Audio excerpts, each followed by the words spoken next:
Hi friends, welcome.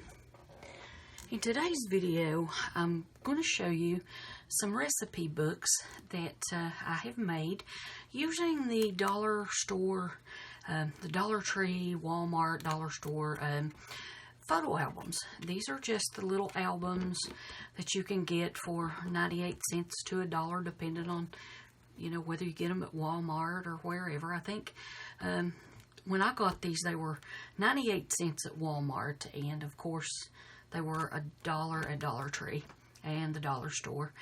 But anyway, I have just filled these up. This one is just filled with index cards, and I've stamped an image here of a little jar, and on the front here I stamped a couple of mason jars and I cut them out. And this is a little banner I stamped and just cut that out and glued these on. This is a little piece of baker's twine that I tied this little sign on that says Preserve Memories.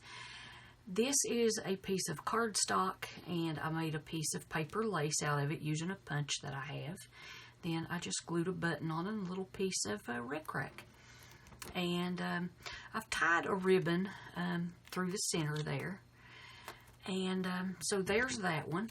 And I want to tell you that this is not an original idea.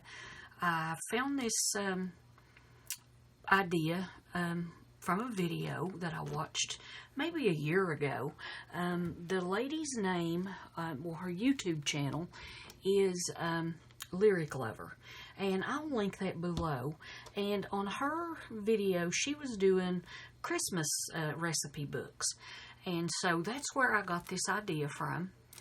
Now on this one, I've just put some stickers on the cardstock paper, put some little bees there, and I believe these might have came in some stickers from Walmart. And I have just used one of the stickers on some index cards for this one. And then I've put stickers here. And I've put these every other page because I didn't want, all these stickers would kind of make it. These are puffy stickers. Well, this one's not a puffy sticker. It's on a piece of foam. But these are like the puffy stickers, these little strawberries. And so if you put them all to one side, it's just going to make it, pretty thick, and then this side would still be thin. So I just put them on opposite pages as I went, or opposite sides as I went through. And I believe this paper collection is called In the Kitchen by Recollections. And so now you can take this paper out and turn it over if you want to and write recipes on the back, but I thought all these would be pretty to put a picture here of maybe a family member and put a recipe here, or write a little bit about the recipe, maybe some notes or something, and just attach it even with a sticky note in here, or a little piece of paper or something. And there are a lot of ways that you could use these. And so there's that one. Here's one that I have just torn some gingham fabric and put through the center there and tied it. And I stamped an image of that mason jar, and stamped these images here on some cardstock, and just inked the edges of both of these with some vintage photo ink. And then around the edges here, I have just sewn this with my sewing machine. And both pieces same way. And if you have not sewn paper before, the one thing that I would recommend is setting your stitch length to a longer length, because if you stitch with a small stitch length, it's just going to perforate the paper and cause it to tear. And so, just remember to do that if you try sewing on paper or cardstock or whatever. Then this is a little piece of gingham tape, sticky on the back, and I just put a piece there and I glued a button on there. And then here is some paper, and this collection is called, I think, Down on the Farm. I bought it at Michael's, and I think they might still carry this. The recipe cards are from Michael's as well. And then there are some papers. I just love this one.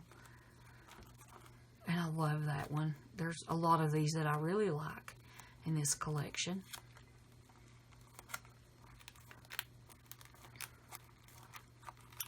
And so there is that one. Then here is another one. And this is a piece of vintage fabric that I've had around for a while. And I just sewed it on a piece of cardstock. I cut off a little piece of a doily. And then this is a button that I just glued on there. And then more of those Michael's recipe cards. And that same paper collection. And I'll not go through all that one. You've already seen it, that paper. And I just tied some twine, a few strands of twine there. And tied on. And let's see, let's do this one next. This one will be really cute for desserts. This is just a little embellishment that I had laying around. Some stickers from Walmart. Those puffy stickers. And this paper collection is from Walmart several years ago. I don't remember the name of it. I don't think you can get it anymore. And these recipe cards were some that I bought at Dollar Tree when my Dollar Tree first opened in my area. I have not seen recipe cards at the Dollar Tree since then. But anyway, I just had these around and I'd never used them. And so I thought they would be okay to use with this paper collection. And so there's those. And this last one. Now, this collection is in the kitchen by Recollections. And this paper is. And I just typed out favorite recipes on my computer. Printed it out on cardstock. Cut it out, rounded the corners. Put a couple of embellishments there. Glued all that on. And these recipe cards came in the scrapbook paper collection. And this is a really, really pretty collection of papers. And so this was one of the hot buys from Michael's. The pad of paper, it was a 12 by 12 pad. It was $5 when I bought it. And so, most of my papers I do find in the $5 hot buy section at Michael's. It's just really affordable, and you know, those paper pads go a long way. But anyway, I wanted to share this little idea with you. And if you liked the video, give it a thumbs up. Don't forget to hit that subscribe button. Till next time, you guys be blessed and happy trails.